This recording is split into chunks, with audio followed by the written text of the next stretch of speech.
Target Kashmir. ಉಗ್ರರು ಕಾಶ್ಮೀರವನ್ನು ಪದೇ ಪದೇ ಟಾರ್ಗೆಟ್ ಮಾಡ್ತಾ ಇದ್ದಾರೆ. ಕಾರಣ, ಒಂದು ಕಡೆ ಕಾಶ್ಮೀರ ಇದು ನಮ್ಮದು ಅಂತ ಪಾಕಿಸ್ತಾನದವರು, ಮತ್ತೊಂದು ಕಡೆ ಭಾರತ ಇದು ನಮ್ಮದು ಅಂತ ನಾವು ಕೂಡ ಪಟ್ಟು ಹಿಡ್ಕೊಂಡು ಕೂತಿದ್ದೀವಿ. ಇನ್ನು ಕಾಶ್ಮೀರದ ಪಹಲ್ಗಾಮ್ನಲ್ಲಿ ಉಗ್ರರ ದಾಳಿ ಪ್ರಕರಣಕ್ಕೆ ಸಂಬಂಧಪಟ್ಟ ಹಾಗೆ ಪದೇ ಪದೇ ಭಾರತವನ್ನು ಪಾಕಿಸ್ತಾನ ಕೆಣಕ್ತಾ ಇದೆ. ಅಂದರೆ ಉಗ್ರರನ್ನು ಮುಂದೆ ಬಿಟ್ಟು ಕೆಣಕ್ತಾ ಇದೆ.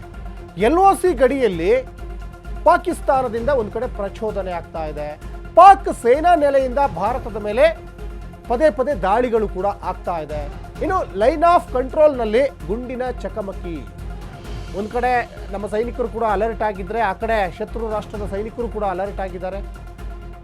ಯಾವ್ಯಾವ ಬೆಟಾಲಿಯನ್ನಲ್ಲಿ ಯಾವ್ಯಾವ ಸೈನಿಕರನ್ನ ಹೇಗೆ ನಿಲ್ಲಿಸಬೇಕು ಅನ್ನೋದು ಕೂಡ ಎಲ್ಲ ಕೂಡ ಈಗ ಕೇಂದ್ರ ಸರ್ಕಾರ ಅಲರ್ಟನ್ನು ಕೊಟ್ಟಿದೆ ಸೈನಿಕರಿಗೆ.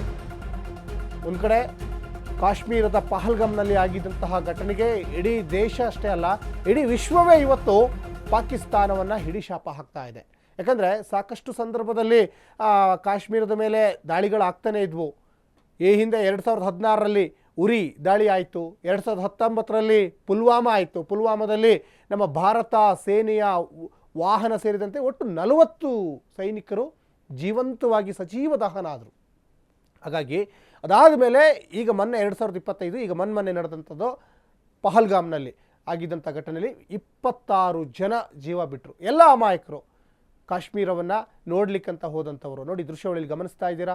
ಮೊನ್ನೆಯಿಂದನೂ ಕೂಡ ನಮ್ಮ ಸೇನೆ ಕಾರ್ಯಾಚರಣೆಯನ್ನು ಮಾಡ್ತಾ ಇದೆ. ಬಹಳ ಮುಖ್ಯವಾಗಿ ಈಗ ನದಿ ನೀರು ಇರ್ಬೋದು ಅಥವಾ ಈ ವಾಘಾ ಗಡಿ ಬಂದ್ ಮಾಡೋದಿರ್ಬೋದು, ಎಲ್ಲವೂ ಕೂಡ ಈಗ ರಾಜತಾಂತ್ರಿಕವಾಗಿ ಏನೇನೆಲ್ಲ ಕ್ರಮ ತೆಗೆದುಕೊಳ್ಬೇಕೋ ಭಾರತ ಸರ್ಕಾರ ತೆಗೆದುಕೊಂಡಿದೆ. ಈ ಬಗ್ಗೆ ಹೆಚ್ಚಿನ ಡೀಟೇಲ್ಸನ್ನು ನಮ್ಮ ಪ್ರತಿನಿಧಿ ವಿನೋದ್ ಕೊಡ್ತಾ ಹೋಗ್ತಾರೆ. ವಿನೋದ್, ಭಾರತ ಮತ್ತು ಪಾಕಿಸ್ತಾನ ಯಾವತ್ತಿದ್ರೂ ಕೂಡ ಶತ್ರು ರಾಷ್ಟ್ರವೇ. ಯಾವತ್ತೂ ಕೂಡ ಅವರು ಮಿತ್ರತ್ವವನ್ನು ಬಯಸೋದಿಲ್ಲ, ಸ್ನೇಹವನ್ನು ಬಯಸೋದಿಲ್ಲ. ಯಾವಾಗಲೂ ಅವರು ಉಗ್ರರನ್ನು ಪೋಷಣೆ ಮಾಡ್ತಾರೆ ಅನ್ನಲಿಕ್ಕೆ ಮತ್ತೆ ಮತ್ತೆ ಮತ್ತೆ ಮತ್ತೆ ಸಾಕ್ಷಿ ಆಗ್ತಾ ಇದ್ದಾವೆ ಕೆಲವೊಂದಿಷ್ಟು ಘಟನೆಗಳು. ಈಗ ರಾಜತಾಂತ್ರಿಕವಾಗಿ ಒಂದಿಷ್ಟು ಅವರಿಗೆ ನಿರ್ಬಂಧ ಇರುವಂಥ ಕೆಲಸಕ್ಕೂ ಈಗ ಕೇಂದ್ರ ಸರ್ಕಾರ ಮುಂದೆ ಆಗ್ತಾ ಇದೆ.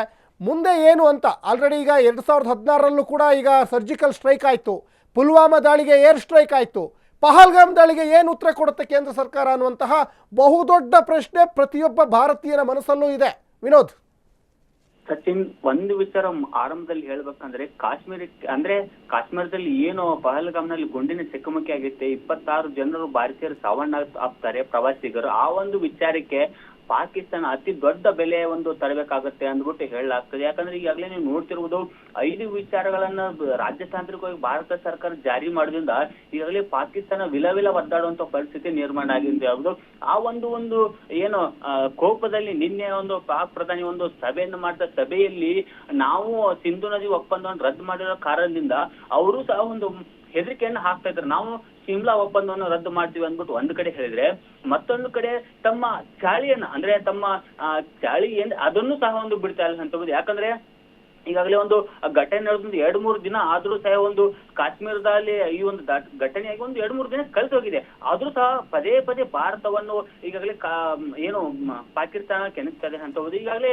LOC ಗಡಿಯಲ್ಲಿ ಪಾಕಿಸ್ತಾನದ ಪ್ರಚೋದಿತ ಸೈನಿಕರಲ್ಲಿ ಮತ್ತೆ ಒಂದು ಉಗ್ರಗಳ ನಡುವೆ ಗುಂಡಿನ ಚಕಮಕಿ ಆಗಿದೆ ಅಂತ. ಅಂದ್ರೆ ಲೈನ್ ಆಫ್ ಕಂಟ್ರೋಲ್ ಆ ಒಂದು ಭಾಗದಲ್ಲಿ ಪದೇ ಪದೇ ಒಂದು ಈ ತರ ಗುಂಡಿನ ಚಕಮಕಿ ಆಗುತ್ತೆ. ಸೊ ಹಾಗಾಗಿ ಈ ಒಂದು ಕಾರಣದಿಂದ ಒಂದು ಪಾಕಿಸ್ತಾನ ಒಂದು ದೊಡ್ಡ ಬೆಲೆ ತರುತ್ತಂದ್ರೆ, ಮತ್ತೊಂದು ಕಡೆ ನಿನ್ನೆ BSF ಯೋಧನ ಅಂದ್ರೆ ಆಕಸ್ಮಿಕವಾಗಿ BSF ಒಂದು ಗಡಿ ದಾಟಿರ್ತಾನೆ, ಅವನು ಸಹ ಒಂದು ವಶಕ್ಕೆ ಪಡೆದುಕೊಂಡಿದ್ದಾರೆ. ಸೊ ಹಾಗಾಗಿ ಈ 2 ವಿಚಾರಕ್ಕೆ ಒಂದು ದೊಡ್ಡ ಬೆಲೆ ತರಬೇಕಾಗುತ್ತೆ. ಜೊತೆಗೆ ಉಗ್ರರ ಏನು 26 ಜನರನ್ನ ಏನು ದಾಳಿ ಮಾಡಿದ್ರು ಅವ್ರ ಮೇಲೂ ಸಹ ಒಂದು ಈ 3 ವಿಚಾರವನ್ನು ಕೇಂದ್ರ ಸರ್ಕಾರ ತೀವ್ರ ಗಂಭೀರವಾಗಿ ಪರಿಣಮಿಸಿದೆ ಅಂತ. ಸೊ ಹಾಗಾಗಿ ಪಾಕಿಸ್ತಾನಕ್ಕೆ ಸದ್ಯ ಈಗಾಗಲೇ ನಾವು ನಿಮ್ಗೆ ಒಂದು ಸೂಕ್ಷ್ಮ ವಿಚಾರವನ್ನು ರೀಕಾಲ್ ಮಾಡಿಕೊಂಡು ಬಯಸ್ತೀನಿ. ಯಾಕಂದ್ರೆ ಪುಲ್ವಾಮಾ ದಾಳಿ ಮತ್ತೆ ಸರ್ಜಿಕಲ್ ಸ್ಟ್ರೈಕ್ ಆದಾಗ ಭಾರತ ತಕ್ಷಣವೇನು ರಿಯಾಕ್ಷನ್ ಮಾಡಿಲ್ಲ, ಅದಾದ ಒಂದು 5-6 ದಿನಕ್ಕೆ ಒಂದು ರಿಯಾಕ್ಷನ್ ಮಾಡ್ತು. ಸೊ ಹಾಗಾಗಿ ಇದು ಸಹ ಅದೇ ರೀತಿ ಆಗುವ ಸಾಧ್ಯತೆಗಳು ದಟ್ಟವಾಗಿದೆ ಅಂತ ಹೇಳ್ಬೋದು.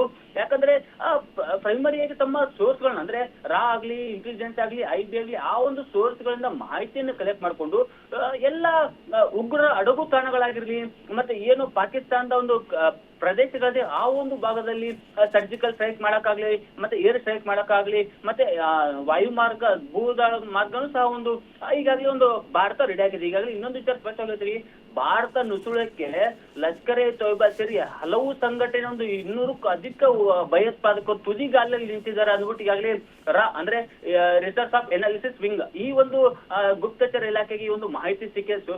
ಹಾಗಾಗಿ ಗಡಿ ಭಾಗದಲ್ಲಿ ಈಗಾಗಲೇ BSF ಎದುರಾಗ್ಲಿ, ITBP ಆಗ್ಲಿ, ಮತ್ತೆ ಇಂಡಿಯನ್ ಆರ್ಮಿ ಆಗ್ಲಿ, ನೇವಿ ಆಗ್ಲಿ ಎಲ್ಲರೂ ಸಹ ಒಂದು ಭದ್ರವಾಗಿದ್ದಾರೆ ಅಂತ ಹೇಳ್ಬೋದು. ಸಚಿನ್, ಧನ್ಯವಾದ ವಿನೋದ್ ತಮ್ಮೆಲ್ಲ ಡೀಟೇಲ್ಸ್ಗಾಗಿ.